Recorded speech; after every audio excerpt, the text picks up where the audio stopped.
Hey everybody, it's Jason Blaha here. Now that my two obligatory informative videos are done for the day, it's time to talk about current events in the online fitness community. And I had a video linked to me yesterday on my Facebook fan page from a guy named, I guess, Tomb8er. I'm not even sure how you pronounce the name that he's written.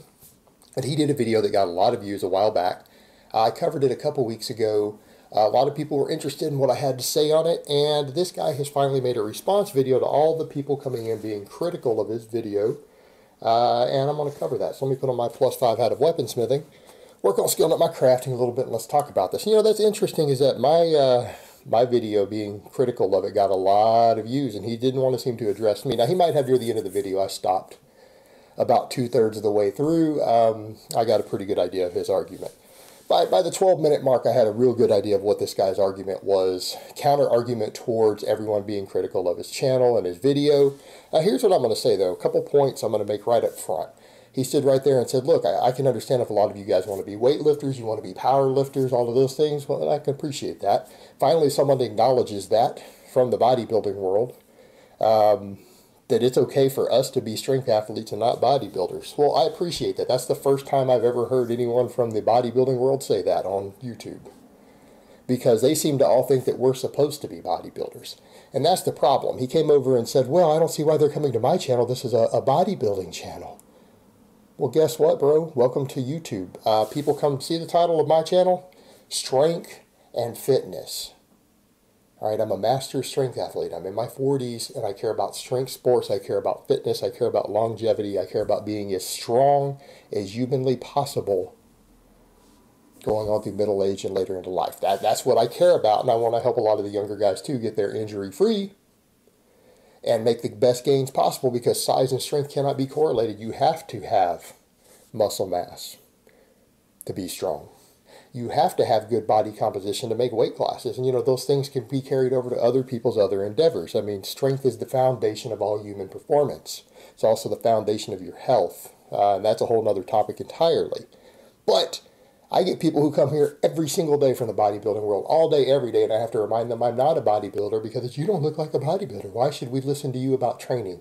And therein lies the point. Everyone seems to think that you have to have these other attributes and endeavors in order to give fitness advice. So guess what? Same standard can be applied to you. Well, if you're not strong like a strength athlete, who are you to give training advice? You're not strong. There you go. You see the problem? Because that's what everyone does. They will come over to your channel and jump over from other endeavors that are unrelated and assume, because this channel is about strength and fitness, that I'm supposed to look like Lee Haney or something. I really don't get it, but that's the reality of it. So we deal with it every day. So guess what? People from other disciplines are going to come over and be critical of you. Now, one of the points he made is that someone needs to stand up for pro bodybuilding. No, they really don't. There are channels like mine and people like me who say, no, pro bodybuilding and hardcore bodybuilding is a degenerate lifestyle and people need to be pushed away from it. Look, I'm not going to tell people that they can't do what they want with their own bodies. That's fine. People have a right to do what they want with their own body. If a pro bodybuilder wants to die, wants to practice a degenerate lifestyle, and have based upon his own narcissism and body image disorders and everything else, that's fine. That's his prerogative. He doesn't want to get help for those problems and chooses to go into pro bodybuilding and die an early death. That's fine. That's his business. But there's going to be other people like me who are going to speak out and say, hey guys, you don't want to do this. Don't do this. Don't do this. I'm not even calling these guys evil people. All right? I'm not calling these professional bodybuilders evil people for what they're doing. But the problem is they are giving a lot of really, really bad advice, and it goes back to the anecdote. Now, this guy kind of pointed out, look, a lot of these evidence-based practitioners are tiny little sucked-up pieces of shit who look like they don't even lift, and that's true. That's a very, very valid criticism of the evidence-based fitness community, and it's one that I often make. You know, I really am not interested in listening to some guy talk who squats 315 for a couple reps and can barely bench 220 and weighs 160 pounds but has abs. I'm not interested in what he has to say either. And that's a massive chunk of the evidence-based community. But by that same token, given that these pro bodybuilding training methods produce inferior results in drug-free lifters, slightly inferior, I'm not going to say dramatically inferior, they do produce slightly inferior results than proper training. I would notice that the overwhelming majority of bodybuilding fans are just as tiny and just as weak, if not more so. So you can't really use that argument because that seems to be the reality for the overwhelming majority of fans of either sort of concept. It really is true because they're mostly beginners. All of them. Every single one of them. And kind of the problem that he got into, though, is that he's like, well, we can't ignore their anecdote. And I understand we can't always take the anecdote that comes out of the bodybuilding world because a lot of it has been debunked and unproven. So therefore, I understand that. He mentioned the anabolic window. He he talked about spot reduction. He talked about building bigger bicep peaks if you don't have one genetically. All been debunked, and even bodybuilders recognize that now. Yeah, and that's what a lot of us are saying, that this constant tension thing that you're promoting is in that same category. All right, it's in that same category. It's been largely debunked. No one actually believes this in the scientific community, including people who are really, really jacked.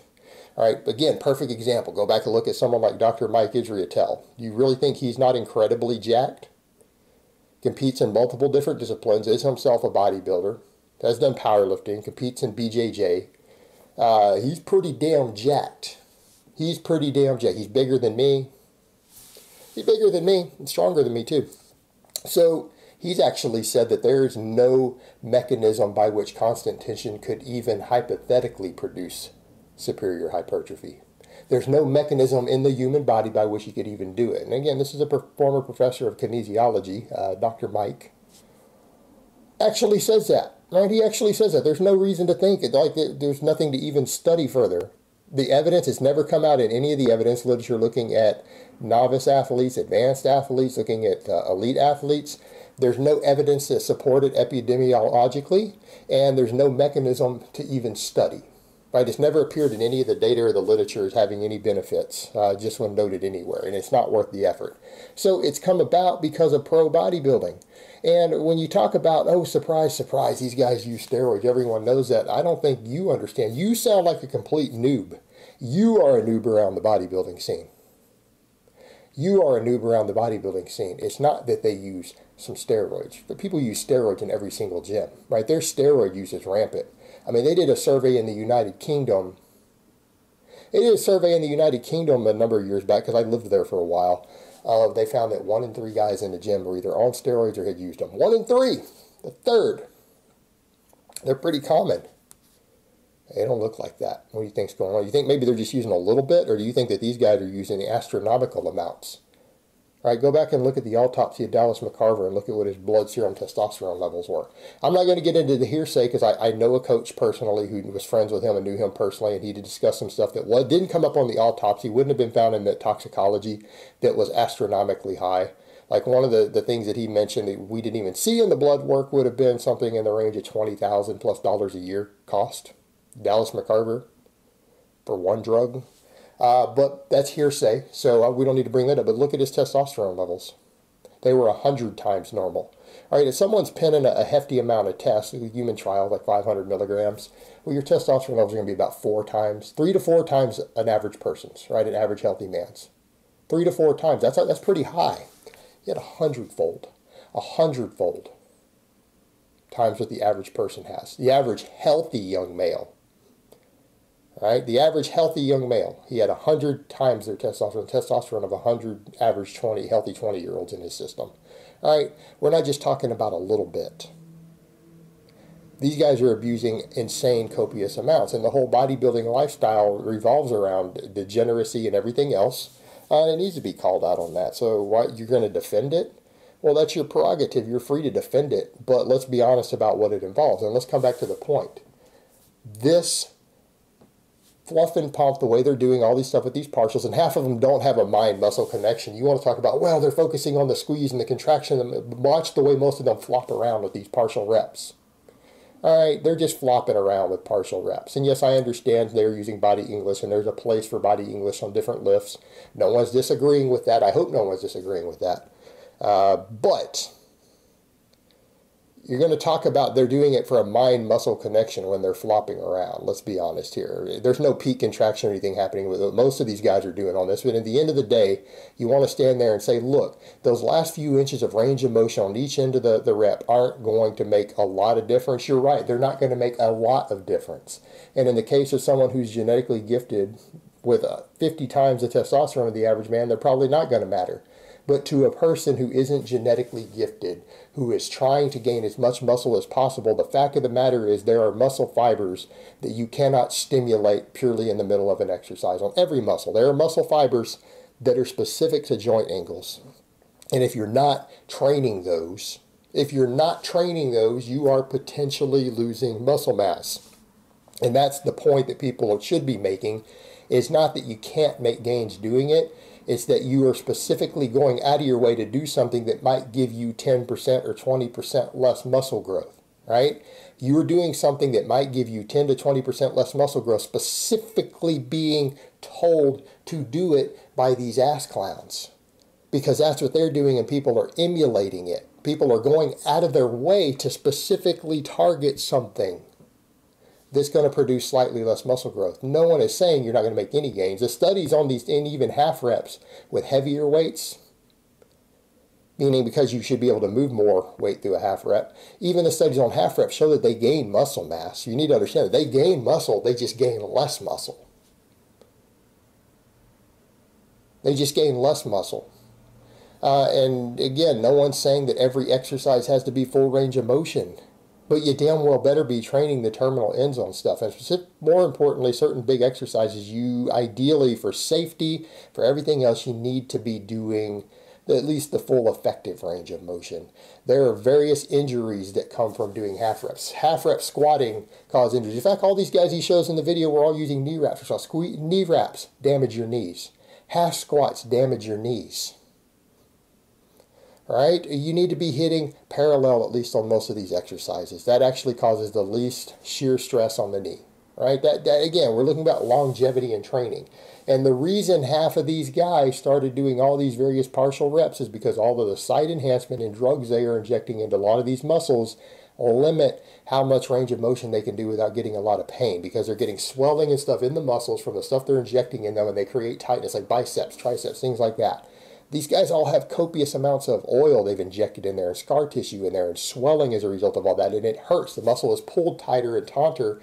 It can be painful to extend it to its fullest range of motion.